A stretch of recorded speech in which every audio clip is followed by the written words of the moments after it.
Welcome to the Nurse Shark Academy Show, a Baxter Professional Services production. Welcome to the Nurse Shark Academy Show, where we're experts in nursing and experts in business. I'm Tina Baxter, your host. The Nurse Shark Academy Show highlights nurse business owners and others in the healthcare field who promote entrepreneurship. We interview nurse leaders and encourage them to tell their story. Today's guest is Liz Drewiske. And today's episode, how one nurse went from Navy Corpsman to an entrepreneurial tech wizard. Tired of feeling trapped in a job that no longer fulfills you? Is your nursing job no longer the fun-filled adventure you imagined? Find your passion again through nurse entrepreneurship. Step out into the light and come feel the sun. Join the Nurse Shark Academy today at thenurssharkacademy.biz and come feel the sun. Hello and welcome to the Nurse Shark Academy Show. The Nurse Shark Academy Show highlights nurse business owners and others in the healthcare field who promote entrepreneurship. We interview nurse leaders and encourage them to tell their story. My name is Tina Baxter and I'm your host. My mission is for you to own your seat at the table of nurse entrepreneurship, gaining confidence, skills, and freedom to live your life on your own terms. You will dream big and expand your consciousness as an entrepreneur. Join us and support these wonderful nurse entrepreneurs and leaders. Today's guest is Liz Drewiske, and she has a business, NavPath, a subsidiary of D2 Consultants in Montana. So welcome to the show, Liz. Hello. Thank you for having me. I appreciate it. Great. Now, can you tell me a little bit about your background? And our first question is, how did you become a nurse? Yeah, so I became a nurse a little bit off the beaten path, I would say. I went into the military shortly after I graduated from high school, and I was a Navy Corpsman with the Marines. And so I spent my time learning combat medicine, knowing that I wanted to be in the medical field in some capacity. And when I was deployed to Iraq on my deployment, I worked with a lot of doctors who recommended nursing over medical school. So I took their advice and came back from my deployment, and that's what I did. I went to nursing school. Okay, that's great. So where did you go to school? I went to Boise State University in Idaho. Okay. Are you from Idaho originally? I am. Yeah, I'm from a very small town in Idaho. But, when I went to college, Boise State Broncos were crushing it in the football world. And so I'd always wanted to go there anyways, and it just felt like the right time. Okay. So you ended up getting your bachelor's degree in nursing? That's right. I got my bachelor's degree in nursing at Boise State, and I met my husband there as well. So my husband is a nurse as well. Oh, right. So twofer, right? That's right. So tell me what your first job was as a RN. Yeah, so coming out of nursing school, I knew that I wanted to be a NICU nurse, but that was a field that was really difficult to get into straight away. And because I had experience in trauma and combat nursing, or healthcare, I guess I should say, as a corpsman, I was accepted for a role in the emergency department in a rural community outside of Boise. So I worked there for a year, and that was plenty for me. I give high praise to emergency room nurses because that is tough work. I have not been an ER nurse, but I have been the nurse. My background is psych. So I'm the nurse that they would call when they couldn't handle what was happening psychiatrically with someone. Yes. So much need for that, though. Mm-hmm. Okay. So what was it like being in the military? I know there's certain things you probably can't talk about, but I want some of our listeners to know what it's like to serve in that capacity, especially in the field in combat medicine. Yeah. So the military was not my original plan. I went to college for a year, and when I was doing summer school, had a friend who had joined, and I thought, well, I could do that. And that's kind of what gets me into all of my interesting positions in my life is I can do that. So I did. I applied to be in the Navy, went and did all my testing. And although they were not excited about me signing up as a corpsman, because I could have done jobs that would have paid bonuses, I knew in my heart that medical care was where I needed to be. I didn't know exactly where, but I knew that my heart was in medicine. So I went to my boot camp training like everybody does. And then I went to a follow-on school to be with the Marines. The Marines are a department of the Navy, technically. And so they do not have their own medical detachments. They borrow, if you will, from the Navy. Yes. And so the Navy corpsmen will often train, do some additional training to be with the Marines. And that's what we call being a greenside corpsman. And so I spent my entire time with the Marines. I wore their uniform. I was, located on Marine Corps bases. And then I ended up deploying in a Marine Corps detachment. And I will say that it was interesting because I got to do things in the military that I've never gotten to do since and will never get to do again. You really were you were allowed to do essentially whatever the providers were comfortable with letting you do. And so in a deployment zone, especially, they feel very comfortable once they get to know you, letting you do a lot more. And so, that's how I ended up in deployment. And then while I was there, I was in a shock trauma platoon. I had advanced pretty quickly in rank. I was an E5 by the time I went to Iraq. And so that was about 2.5 years after I had joined the military. And whoever thought it was a great idea for a 23-year-old to be in charge of 23 people, we did it. And I was too naive and dumb to realize how crazy it was. But I look back now and think, wow, that was a lot of responsibility. Well, I have to say, first of all, thank you for your service. Yeah. But they expect a lot, not just the military, but just in medical in general. We have a bad habit of throwing people out there before they're ready. And this is from a nurse that was just out of nursing school, fresh off of orientation. My first night, I was in orientation on second shift, and I was charge nurse on third shift. Yes. And Yeah. again, you look back and think, wow. Yes. Now that I know what I know, I can't figure out why that was a good idea. Yeah, my boss said, "Yeah, just call me. I'll come help you." She didn't answer her phone. I had 3 admissions, no unit secretary, and a CNA that could barely walk because her knees were so bad. And I was on the detox unit with 3 heavily detoxing patients by Oh, myself. wow. Yeah. And Yep. trial by fire, as I call it, is not ideal. But I think that we are finding ourselves in that position again in healthcare right now, where Yes. new graduates are coming out of school and they're finding themselves in similar positions where you figure it out. You take what you've learned and you problem solve. Yep. Yep. I think I feel for some of the nurses that are coming out of school right now, because especially ones that were trained during the pandemic, because if you had finished your schooling right before the pandemic hit or were almost done, then you came out with a better appreciation. And they just, and here in Indiana, they would basically say you could work as a graduate nurse and you don't have to take the NCLEX. We're just going to work you. And so they had this great experience, but they were kind of swallowed up by the hospitals.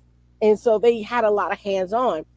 But it's the ones that were right behind them that, because of the pandemic, they didn't get all that hands on. And so when they graduated, it was kind of like sink or swim, sink or swim. That's right. Yep. That's right. Yeah, it was during that time. I was in graduate school actually during all of that time in our nursing history. And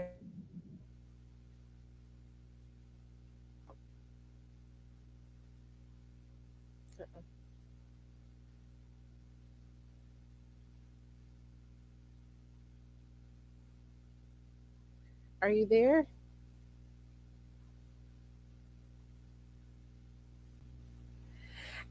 And we're back with Liz. And as you were saying, yeah, so I think during the pandemic, while I was in my graduate school for nursing education, I had this epiphany that I wasn't built to be in academia because I just felt for all of those professors, the instructors, the students trying to get by and just kind of trying to, like you said, sink or swim and hoping that they could swim. And I realized in that moment that academia was not the place for me. And so I stepped away from it. For the first time in my life, I quit something. okay. You know what? And I don't think of it as quitting. I think of it more as a pivot. That's right. That's right. And Yeah, we did a lot of that during the pandemic. you're right. Yeah, you're absolutely right. And I think it not only because of my understanding with myself that academia was not correct for me, but also because I was a mom working as a nurse during the pandemic, and a lot of concessions had to be made for all of us.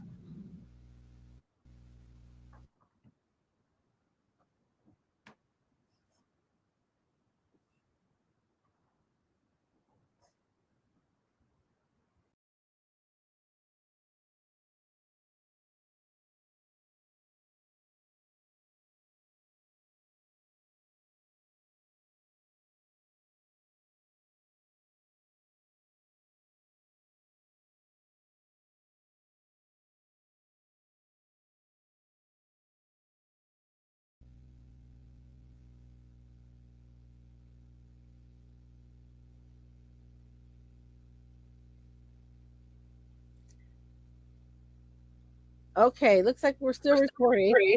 I apologize for those of you that are watching us on that would be watching us on YouTube and listening to this. We're having technical issues. There's an issue with Google, so my internet has been going in and out for some reason. So I just wanted to apologize and let our listeners know that it is not Liz's fault. It is something going on with our show. So now we've taken off the background, and that seems to make it work better. So Okay, excellent. I love it. Yeah. So yeah, I think we're just talking about the fact that, we have made concessions over the past few years. And we're seeing that now in the entrepreneurial world of nursing as well, where some of us have decided to change healthcare for the better, but in a different way. I think so. I'm seeing that it's the pandemic has shown a light on some of the cracks that we've had in healthcare. Yeah. And unfortunately, right now, they're becoming chasms.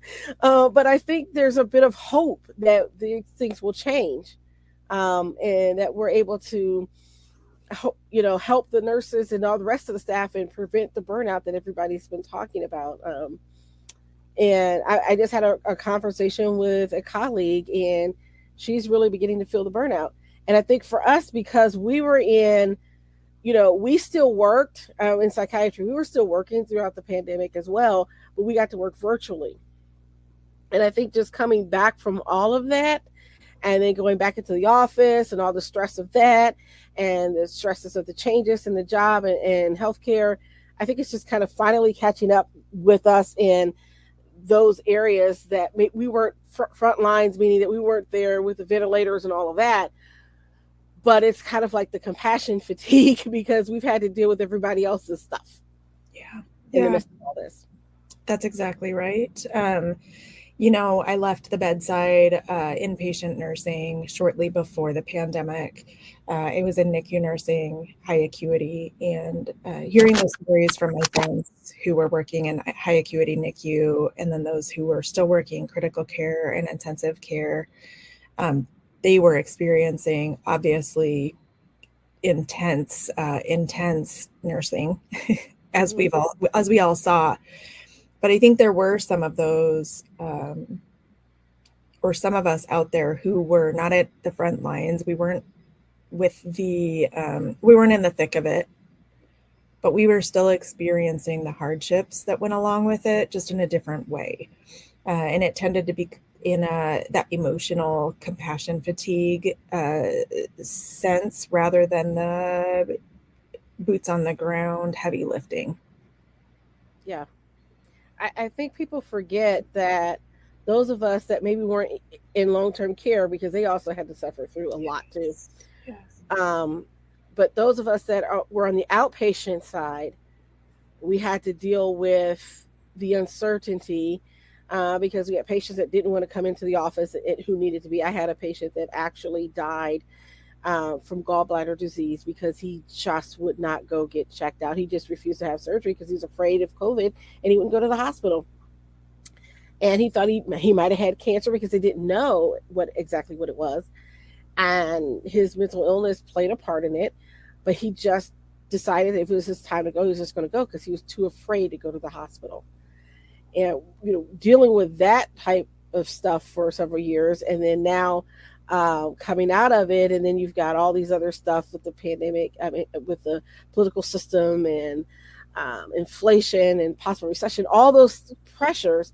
I think as a country, we've been really dealing with a lot of that and reeling from it. And so I think we're going to have a second wave of the burnout and the fatigue that's going to be coming in because of it, because we're still not all the way there. It's sort of like every time we turn around, there's some other boogeyman on the horizon, unfortunately.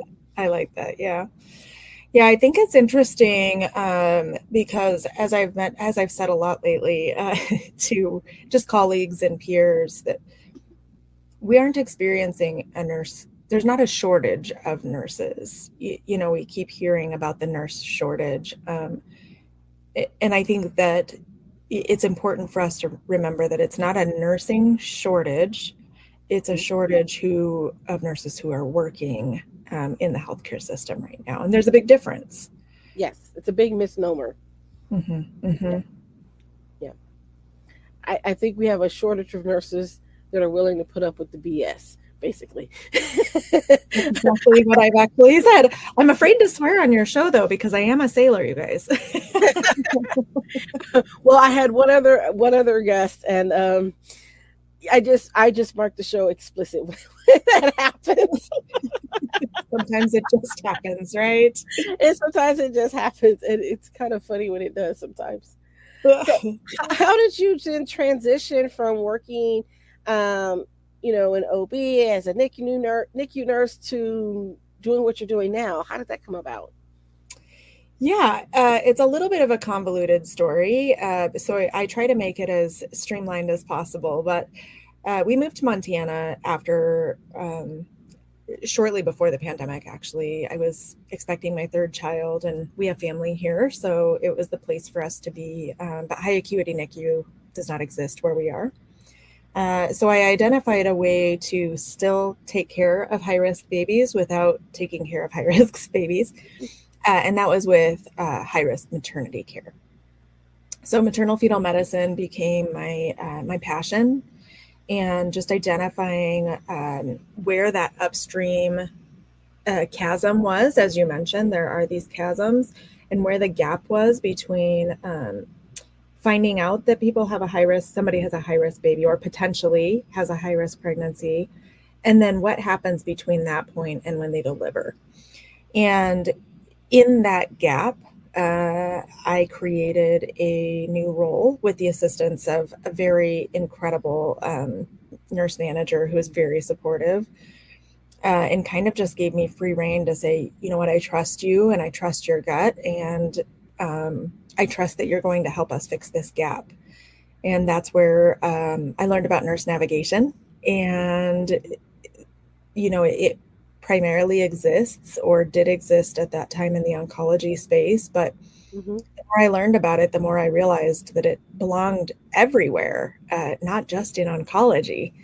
And so we were able to apply it within the obstetric space, high risk maternity, GYN care with our surgical patients, and then in the breast oncology space as well, because we had a specialist there. And it was wildly successful in all of those spaces. But speaking of the compassion fatigue and everything that had gone along with the years previous, I was offered a job in a software company, of all things, and stepped away from the bedside for a couple of years. And in working for that software company, I learned operations and really advanced on my leadership experiences. And leaving that role, I realized that it was time for me to start my own business. Oh, that's wonderful. That's wonderful. And so tell me about your current business and what you're doing with NavPath.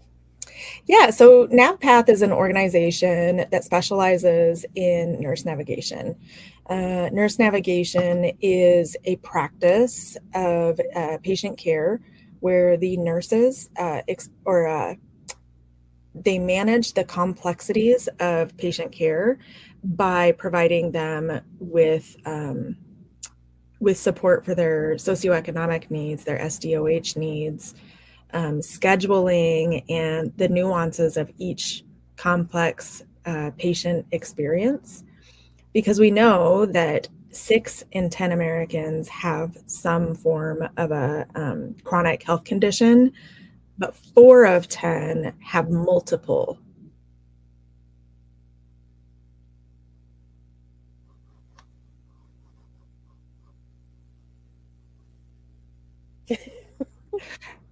The fun thing is that it's going to be like a guessing game for the people watching. Which background's going to be up next? Yes. I don't know what's going on. I don't know if it's because you heard of what happened with the pharmaceutical industry and the Trojan that got in there and they're having trouble fixing getting meds out there and all this stuff. So now there's a big investigation and all that stuff. So I'm like, is there some sort of sabotage going on? What's happening? It does keep saying that Chrome is having problems. So Yes. Okay. So you're in Chrome too. Yeah. Yeah. So I think that's part of the issue. So yeah, it's Chrome. It's having the problem. We're not having the problem. It's Chrome. It's Google. it's Fix it. true. But here we are. We're pivoting as we've been talking about, picking up where we left off.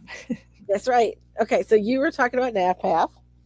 Yeah, so really the ultimate plan is, or the ultimate goal is to help patients navigate the complexities of the healthcare system, um, which is a difficult system to navigate right now. Fractured healthcare is a known challenge, a known, I'm going to say the word problem. Nobody wants to say the word problem these days, but it is, it's a problem. And, you add to that the massive numbers of nurses who are leaving the healthcare system. And not just nurses, there's providers, there's pharmacists who are saying, it doesn't feel safe right now. And so I have to step away. And I don't want that to be discouraging for new nurses coming into the field, because I can only imagine being 3/4 of the way through nursing school and hearing about the world of healthcare and being concerned that you had made the wrong choice, right?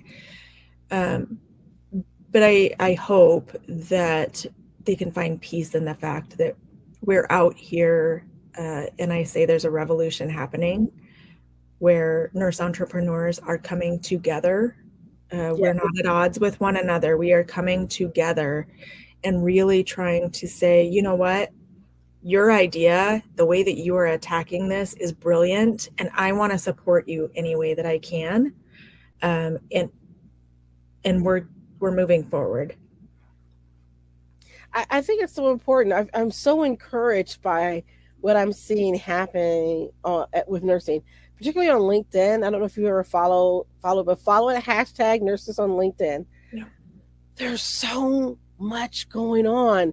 There's a group that's working on the reimbursement issue for nursing and carving out that, and that's not a new concept. That's an old concept, but it's getting renewed.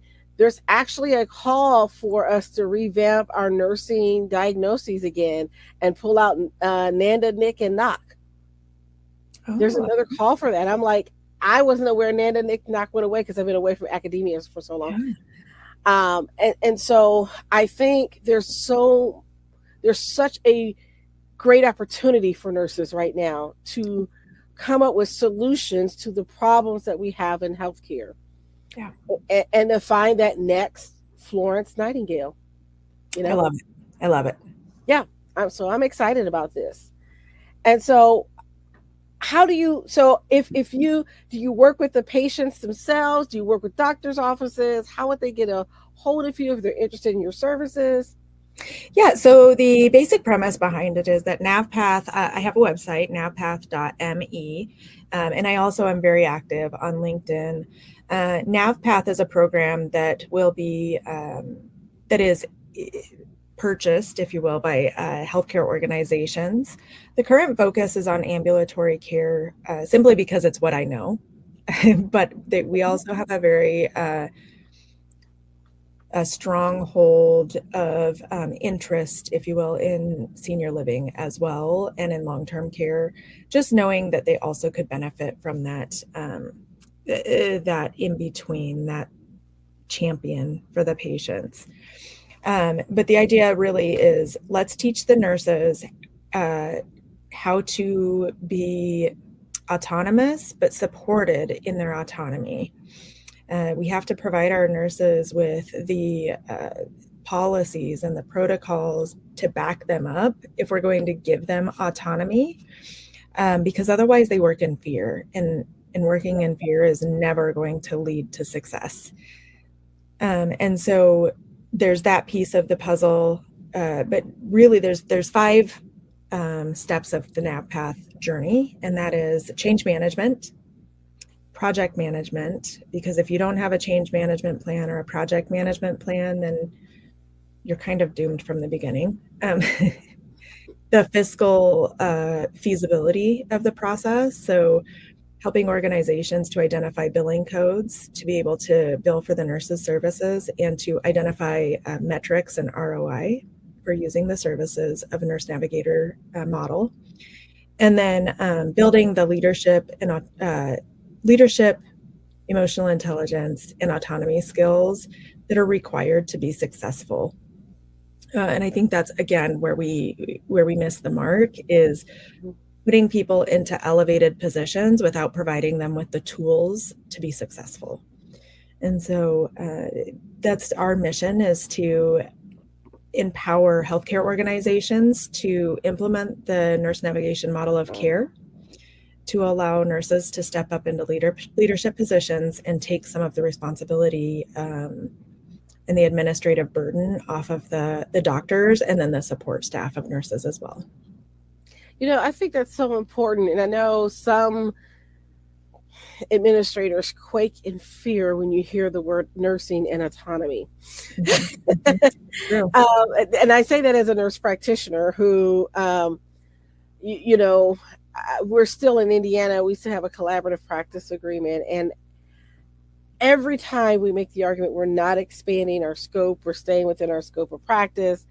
It's this antiquated notion that you have to have some physician to sign off on your charts after the fact, never actually see the patient, but you pay them all this money just to sign a piece of paper, basically. Yeah. And we collaborate naturally. I mean, if I have a problem, I call up a whole bunch of folks. I'm like, hey, I've got this problem. What did you guys do? You should see us at our office with the email threads. We're like, anybody ever prescribed this medicine? What does it do? Have you have experience with it? So we collaborate naturally. And I think any, nurses used to be autonomous. And I think people forget that. But historically, nurses were autonomous. And yes, nurses prescribe medication historically. Yeah. Many people don't understand that. And so we've changed to having these medical silos, and I don't think it works for anyone to do that. We need Okay. to learn how to work better together collaboratively. I mean, yes, what the physicians do is very important and they bring in a level of expertise. But that doesn't mean that because their level of expertise is different, that it is even more value than what the expertise of the nurse would bring. Because I guarantee you, you can do the surgery, but if you leave them there by themselves, they're going to die. That's true. The surgeon does the cutting, but the nurse keeps you alive, right? Because It's if true. you're not watching what's happening, you're going to go south. It's true. You know, it's interesting because I think something that I've come across many times is a concern over the use of nurse-led care, nurse-led patient care and outcomes. And I think it's important to specify that nurse-led does not mean nurse-owned. There's a big difference, right? So allowing the nurse to have the autonomy to know what their guardrails are and what their boundaries are because they are protected by documents is a lot different than saying you can go do what you need to do and I trust you. There's a really big difference. And something that I hear a lot is, you know, I want to protect my license. Completely understandable. Everybody should want to protect their license and, you know, not be a cowboy, as one might say. Um, but a lot of people don't know what their scope is, right? We talk about the nursing scope and not working outside of our scope, but a lot of people don't know what that actually means. And so, you know, nurses are capable of a lot more than what we do. And some of that's out of fear, not only by the nurses, but also by the providers who think, I don't want to push them to do more than they can or than they should.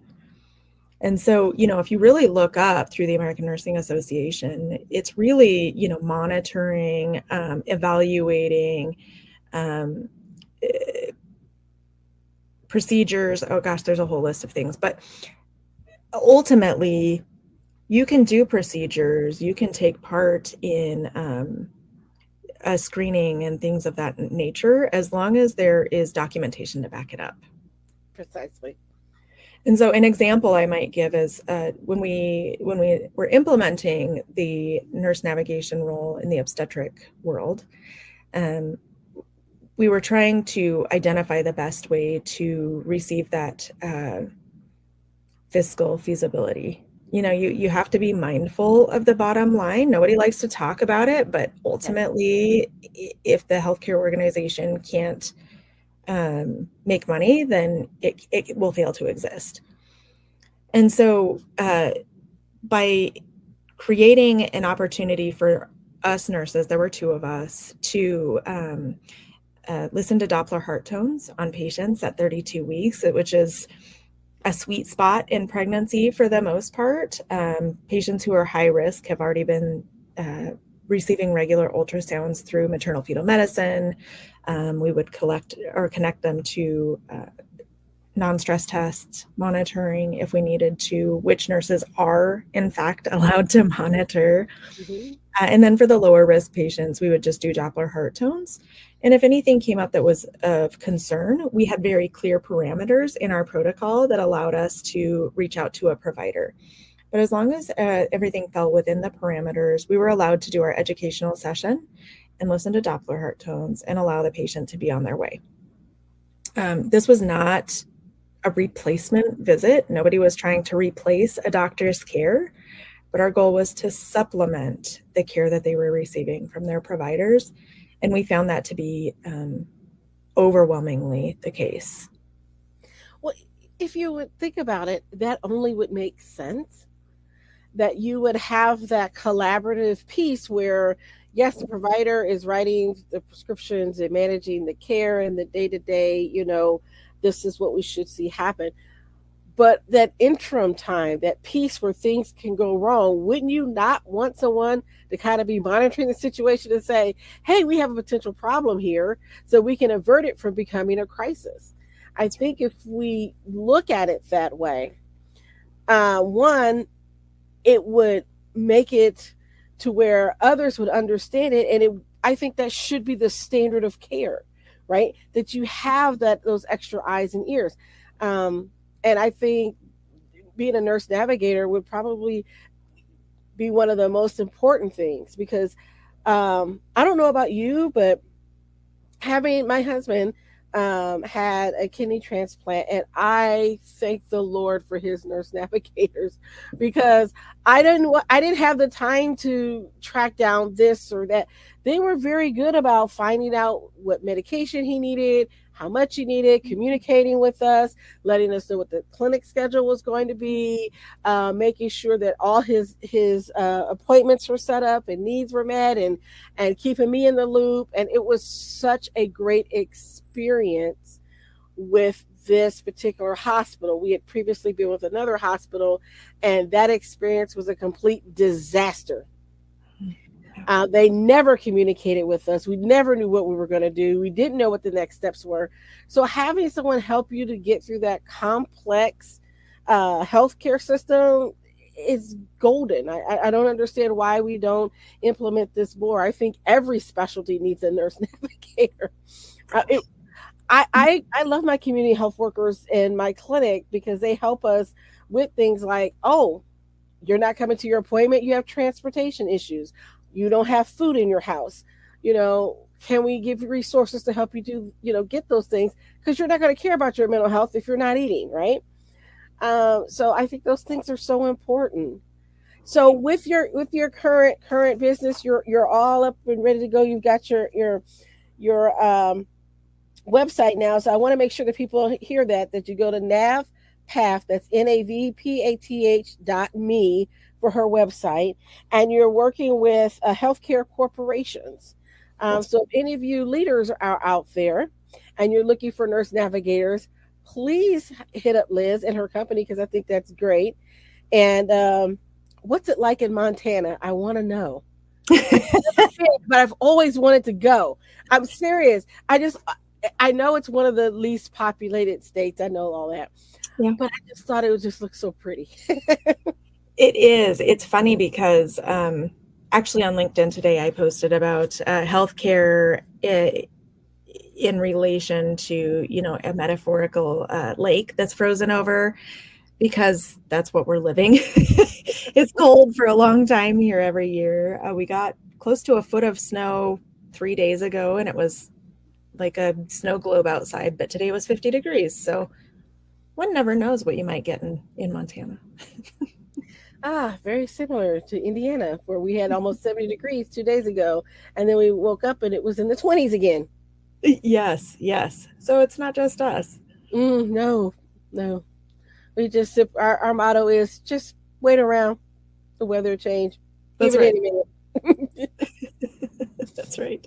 Yep. Well, okay. Well, this wraps up our segment. I want to thank you for being here today and letting us know a little bit more about what you do. And again, go to our website, navpath.me, and we'll. And I just, again, thank you. And I apologize for all the glitches. It was Google. It was not us. It was Google that's glitching. But I want to thank you all for tuning in to the Nurse Shark Academy show. Please don't forget to like and subscribe, and then hit that notification bell on our YouTube channel so you get notified when our episodes come out. And then if you're following us on Podbean, we do also have a special affiliation with Podbean. So if you're looking to start your podcast, you can grab our affiliation link for that as well. And then if you're a nurse and you're a nurse business owner and you want to come on the show, just go ahead and reach out to us at the Nurse Shark Academy show, and we'll be happy to meet with you and talk. Thanks again, Liz, for being here with us. Thank you so much. I appreciate you, Tina. All right. Goodbye, everyone. Bye-bye. Nurses, are you ready for more? My mission is for you to own your seat at the table of nurse entrepreneurship, gaining confidence, skills, and the freedom to live your life on your own terms. Assisting you in achieving your goals through tailored advice, continuous learning, and a collaborative approach is at the heart of everything I do. Stop being eaten alive. Come feel the sun. Be a nurse shark. Thank you for listening to the Nurse Shark Academy show wherever you get your podcasts or watching us on YouTube. Don't forget to like and subscribe, and don't forget to hit the notification bell so that you'll know when all of our episodes come out. If you want further information, you can contact us on the NurseSharkAcademy.biz.